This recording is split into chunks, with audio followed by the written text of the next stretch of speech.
Okay. Good morning from Seoul, good afternoon Melbourne, and good evening Utah.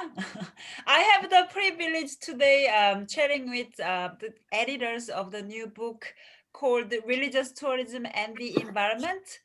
And we have the editors here, Dr. Kiran Shinde at Trobe University in Australia. Hello Kiran, how are you? Good, thanks, Jaeyeon. And we also have Dr. Daniel Olsen at BIU in the United States. Hello, Daniel. Hello, thank you for inviting us to be here with you. Thank you so much for joining us for your time. And I hope you have a warm tea in your hand. This is tea time chat. It's water time. Water time. Yes, it's a really informal chat. And about your book today, I was really excited when I saw the book came out because I haven't really seen the environment and religious tourism together in one book. It's very rare topic, but it's really important and interesting topic. So here is my first question. How did the idea come out? I wonder how you two started working on this project together and why you are focusing on the topic of the environment and religious tourism. Well, CABI has a newer book series out on religious tourism and pilgrimage. And I wanted to publish a book with them in that series because my research is on this particular area. And in the years that I've studied this topic, no one's really talked about the natural environment or even the built environment. It's usually about the difference between pilgrims and tourists or pilgrimage and tourism and how do you manage sacred sites. And some of the environmental stuff comes out of that. But with concerns over climate change and the effect of air travel on the environment, there really hasn't been a lot done on the impacts of religious travel on the environment. Lots done on tourism, but not on religious tourism or religious travel. So I actually came up with the idea of doing a book on this topic. And I was looking, as someone that has some interest and expertise, but not a lot, I was looking for someone else that could come in as an expert and help me with this. And I've been following Kiran for many years. I remember reviewing a book, Religious Tourism, many years ago, and it wasn't really a great book. Some of the chapters didn't have any references, but I remember writing and saying, Kiran Shinde's work is really good in this book. And then as I followed his career, he's running a lot on religious tourism and the environment. He just seemed like the perfect fit, someone who has a knowledge and expertise in this area. And I was very thrilled that he accepted my invitation to be the first editor in this book. Yeah. From my point, I think that was the big push. I remember Daniel saying this, and this has to, because see, any good work comes out of your personal engagement with this, right? So I was writing, I was publishing a fair amount, and my interest in this subject goes back almost 20 years now, close to when I started working for my master's thesis, which was the first time I actually started looking at religion and environment. Now, this is quite funny because my first degree is in architecture, then I've done urban planning, then I've done urban management. And somewhere down the line, I was thinking, how do we really remedy some of the environmental problems that we have, pollution and all of that? And one of the things that came in to my mind at that time was, can religion help us? Because in any situation, we remember God. So can God help us save environment? So that's the kind of very fundamental entry to this subject. And where could you see this connection between religious faith and environmental preservation or whatever? And it would be in places of religious importance, which in turn are pilgrim towns.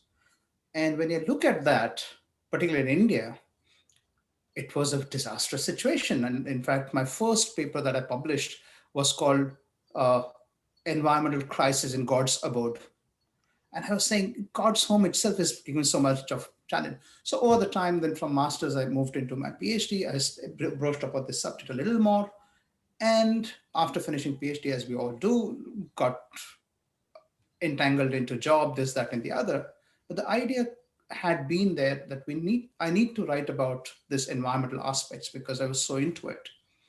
And I think at that time, 2017, I had just contributed one chapter for Daniel's book, which was Pilgrimage Trails. And then I said, I think it just clicked at that time. He said, I'm thinking of a book, and CABI has come up with this thing. I had just moved back to Melbourne. I said, I've got some time on hand. Can we write on religious tourism and environment? I was very bold in asking Daniel. At that time, Daniel had already kind of 3 or 4 books into it. But I knew if I was to do some work, it has to be with someone who's really known in the field. And Daniel said, I'll look after that. Don't worry. And I told Daniel very clear up front. I said, Daniel, I have no experience publishing or editing a book. You'll need to do a little bit of handholding for me. And I think that's where and then Daniel said, I remember Daniel's first email. He said, Kiran, I've been following your work. I'm a big fan of your work. Let's do it. And I still have that email, Daniel, if you don't remember. Oh. I think that Aimed on your wall. Yeah. no, it's encouraging to see that kind of stuff. And I have known Daniel, and I've seen the work that Daniel. So it was quite mutual. And I think we just stuck together. And I think when we put out the call, we got very favorable response from the series, from CABI and reviewers and everything. And we just said, let's go. Really interesting. So that's where the book began. And I think it was good to actually see, as you rightly said in your introduction, Jaeyeon, that you've not seen religious tourism and environment coming together anywhere. And we were very bold in saying that there are environmental impacts. I think that was the initial statement that there are impacts and we need to recognize them. And it's not only impacts, there is a lot more that's going on in here. And let's start exploring that stuff. So that's how the idea of the book came in, and then it moved into environment, then natural landscapes, then it went into built environment, then it also went into diseases, and it went into a whole range of other stuff that was not talked about in environmental sense earlier. We wanted this book to be a little eclectic in the sense that we see this not as an end all and be all type of book, where this is the definitive work in the area. This is a nice jumping off point for people that are interested in the environment and the impacts of pilgrimage and religious tourism. It's really interesting as we were going through this book and editing the chapters, there's been a lot of discussion in different religious faiths about their view of the natural environment. And whether it's Buddhists or Hinduism or Judaism, Islam, Christianity, all these major faiths seem to agree that we need to take care of our environment better, that this is God's natural abode and that we need to have better stewardship over it.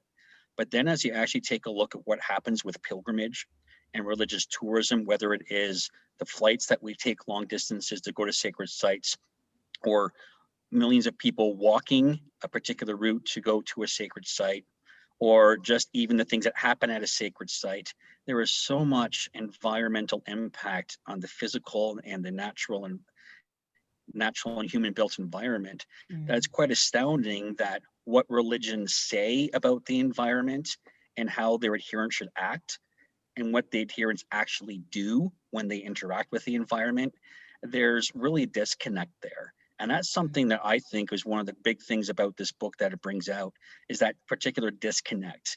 We talk at the end of the book about things that can be done, but that was something that was really eye-opening to me, especially in case studies looking at the Hajj or taking a look at some of the towns in India, that the pilgrims just assume that God's going to take care of everything, that we're doing God's work, we're traveling and doing what he wants us to do. And if there's environmental impacts, well, someone else will take care of it. It's not our responsibility because we're doing God's work. Exactly. That kind of links nicely to my second question. So obviously there are complexities between religion, religious tourism, and maybe various cultures, and the environmental degradation, as well as waste management issues from ceremonies, from your examples, right? So based on your discussions, case studies, and examples, which are very, very interesting, what are your suggestions for religious tourism site management and tourism authorities, and maybe religious leaders as well, regarding the environmental issues in religious tourism? Kiran, I'll let you take first stab at that. Okay, thanks. I mean, there's a lot more. In fact, my interest in this whole topic began when I came across this report on the 1986 Assisi Conference. It was probably the first time when the leaders from different religious faiths, they had come together and they made a pledge towards environmental conservation and all that. So I thought that was a very, very good start. And then from that, number of follow-on, small initiatives were seen across religion, across faiths. I think one of the projects that came in one of my sites was Vrindavan Conservation Project, which is about a sacred site in North India, where they were using the belief that the forests are very close to this deity called Krishna, and therefore we need to restore this forest if we want to restore faith and restore Krishna's thing. And they really mobilized this religious movement along with the government and WWF at that point of time, Worldwide Fund for Nature.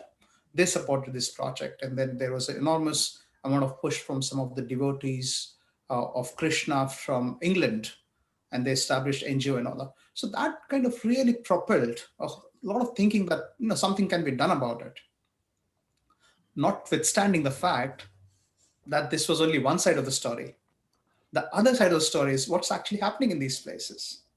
And then you start to understand that the whole economy of any religious tourism or a pilgrimage site or pilgrimage town depends on this very religious resource. And people who are managing this resource may not necessarily be interested in the environmental impacts. So that disconnect that Daniel talked about earlier, it comes in at that point where the religion is both the resource for tourism and also a cause for environment impact. So how do you really balance that?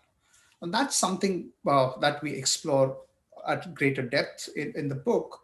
But one of the key messages that's coming out is we are increasingly seeing a lot more awareness amongst these religious institutions. And that's a very broad term. I mean, the religious actors could be right from the church organizations to associations like in UK. We've got some fantastic examples where few churches are coming together and they're asking the tourist movement and itineraries and all of that, and they're actively participating in that management of the site. Now, that management of the site is a very challenging term because management or administration by nature is government, right? It's a government response, it's a state responsibility. Now, where there is a division between state and religion, that's where the key problems are. Unlike places where you have the state and religion together, that is where more of the management happens. So, for example, Hajj is a state-sponsored religious management thing. So in those cases, you can go through formal systems. In other places, it depends more on the voluntary understanding and the religious faith. So for example, I can give you one instance where in India, there are a couple of temples which are looking at organic waste, particularly offering of flowers, which is a major ritual. You offer flowers to a god. Now, where does this god doesn't eat flowers, right? So these flowers eventually end up at the backyard or of the temple or something. And this comes in like huge quantities. You're talking about hundreds of tons of flour. So the flowers are now being converted into many different kinds. So there is an NGO which is working with the religious institutions and trying to convert that into things like essence, making of flower essence, incense sticks, making of compost, and all sorts of things. So there is some kind of a hope in terms of how religious institutions can work with this kind of environmental challenges, but we do not see a very active role in this management. I'll stop here and then we can come back again. Yeah, I think it's great points that Kiran is raising. Governance is interesting because it really changes from place to place on the surface of the earth. The Hajj, for example, as Kiran suggested, it's run by a government entity. But then you go to India, you have governments that take care of the urban areas, but then you also have these religious trusts that also take care of their particular sites. And as Kiran mentions in the book, sometimes the religious trusts and the local and regional and state governments don't always get along to determine who's responsible for what when it comes to environmental impacts and environmental cleanup. If you look at Europe or North America or many places in Asia, religious tourists and pilgrims, they use the tourism infrastructure And so while religious groups are responsible for what happens at the site, everything else outside of the site is taken care of by government. And so different places have different governance structures. And so that makes your question a little more difficult to answer. I think one of the things, though, that we need to do better with governance is to engage religious leaders.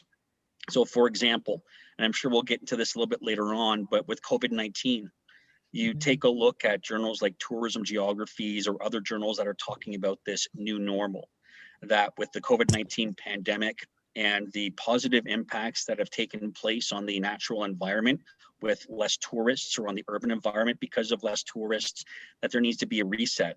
But I have not read anything until very recently talking about religious tourism and its role in this religious reset.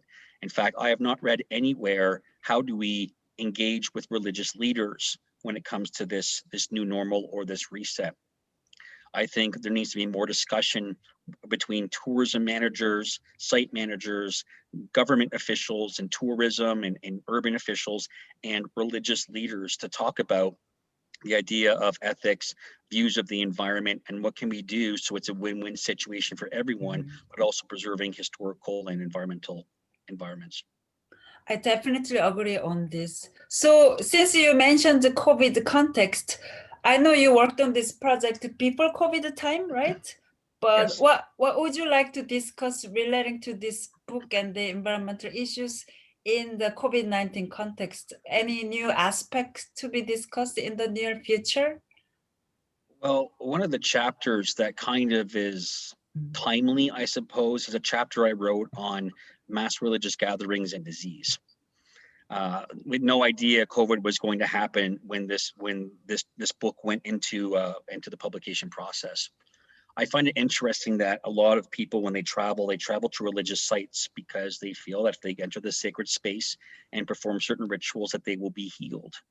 At the same time, there hasn't been a lot of work looking at, well, when you get all these people coming to the same location and someone has a cold or someone comes with some sort of infectious disease, how does that spread? Then it returns home. And so there's a whole medical geography field that hasn't been accessed.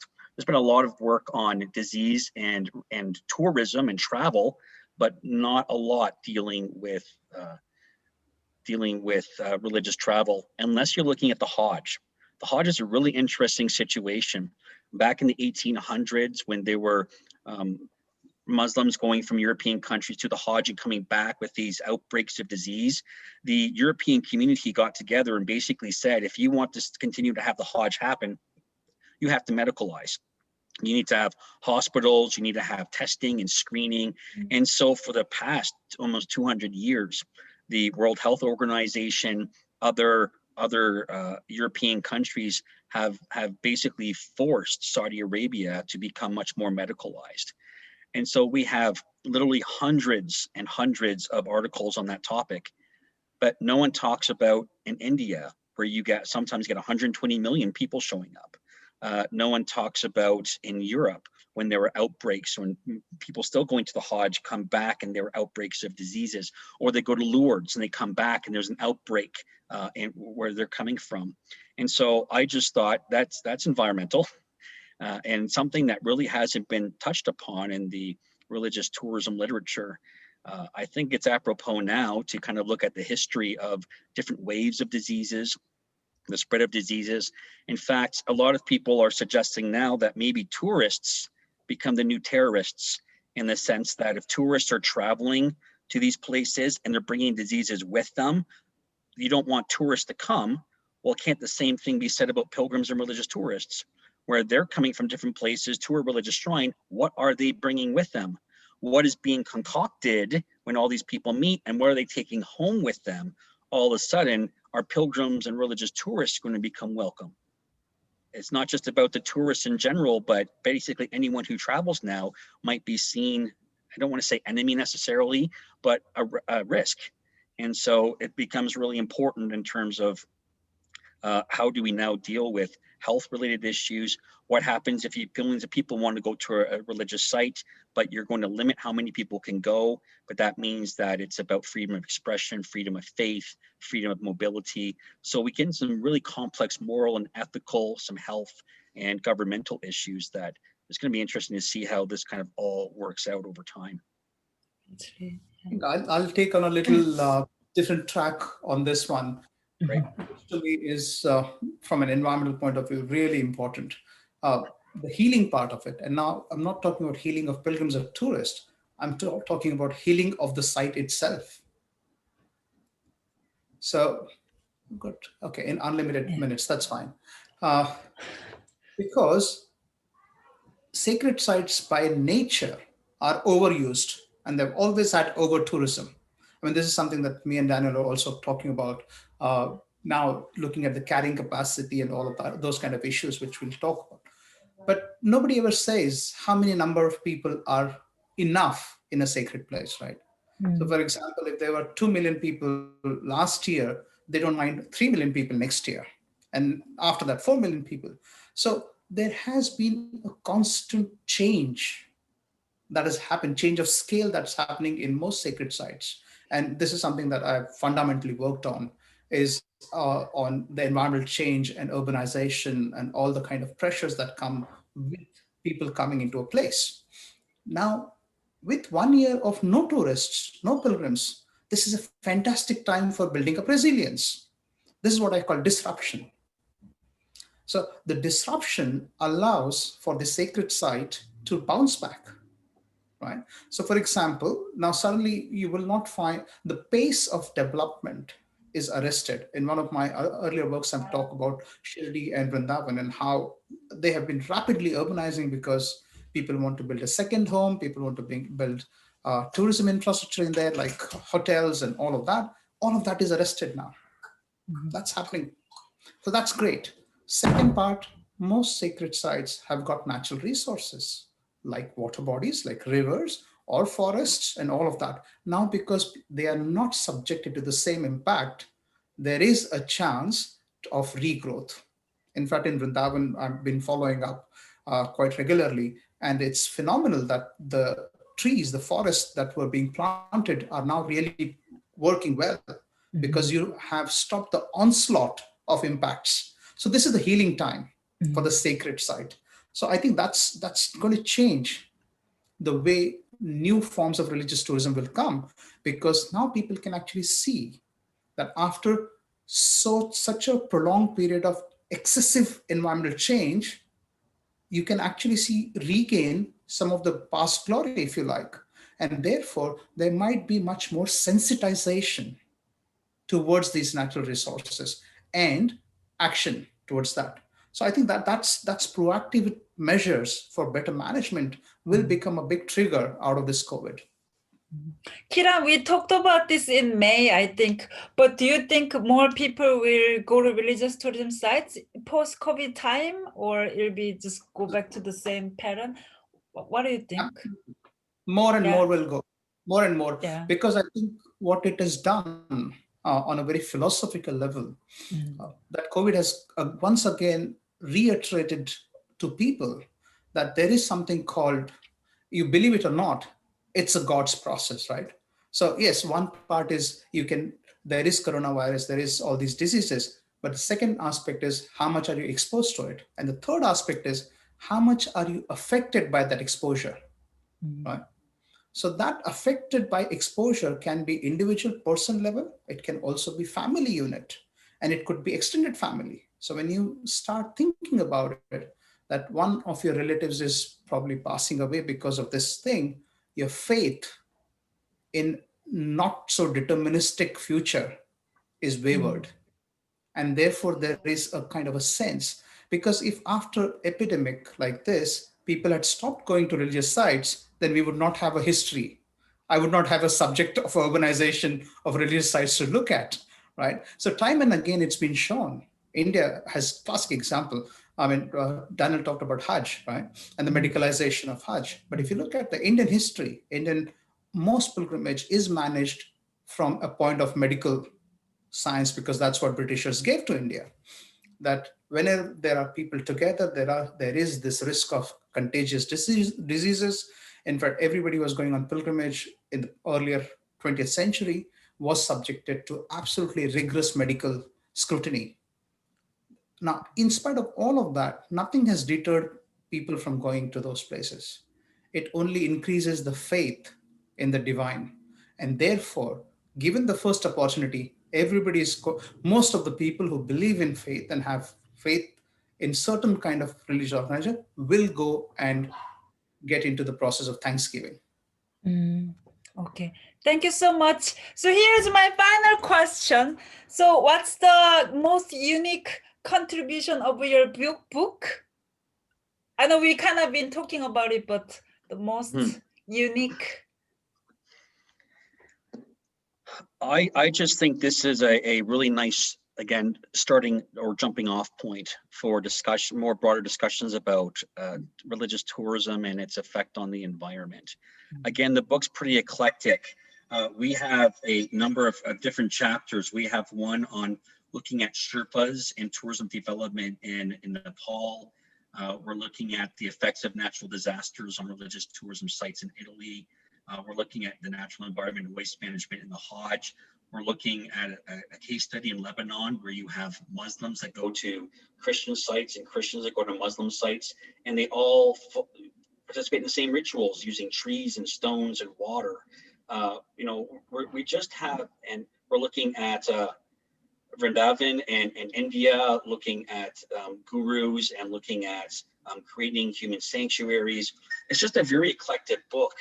There has been a little bit of work done on this topic, but it seems to be a journal article here, chapter here. But I think this is really the starting off point for so much broader discussions about religious travel and environment. And that's why I'm excited about this book, just because it gives us a starting point to have these broader conversations with each other. Thank you, Jaeyeon.